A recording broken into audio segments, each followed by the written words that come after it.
అండి. ఈ రెసిపీకైతే కేవలం మీరు మాత్రమే పేరు పెట్టాలి. దీన్ని జీరా రైస్ అంటారు, టమాటా రైస్ అంటారు, పుదీనా రైస్ అంటారు. నాకైతే తెలీదు. ఫస్ట్ నేనైతే కొంచెం ఉల్లిపాయలు, పచ్చిమిరపకాయలు, జీలకర్ర, వెల్లుల్లి అయితే వేసేసుకొని బాగా వేయించిన తర్వాత టమాటాలు కూడా వేసానండి. టమాటాలైతే కొంచెం ఎక్కువేసాను. ఎందుకంటే కొంచెం గ్రేవీలా ఉండిద్దేమో అని చెప్పి వేసాను. అండ్ ఇవైతే పచ్చి బఠానీ కూడా వేసుకున్నానండి. రెసిపీ అయితే పర్వాలేదు. నేను తినాలి ఏదో పేరుకని చెప్పి ఇలా చేసుకొని తినేసాను అంతే. టేస్టీగా అయితే మాత్రం చేసుకోలేదండి.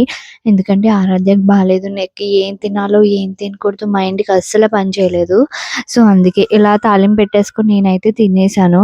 లాస్ట్‌లో అయితే కొంచెం పుదీనా, కొత్తిమీర అయితే ఎక్కువ వేసుకున్నాను. సో, నాకైతే పుదీనా ఫ్లేవర్ ఎక్కువ అనిపించింది మిగిలిన అన్నిటికంటే కూడా. సో, మీరు కూడా నాలా ఎప్పుడైనా కన్‌ఫ్యూజ్ స్టేట్‌లో ఉంటే ఇలా ట్రై చేయండి. నోటికి మరీ అంత టేస్టీగా కాకపోయినా తినడానికి ఓ మాదిరిగా బానే ఉంటుంది. ఓకేనా? Thank you. టాటా. బాయ్.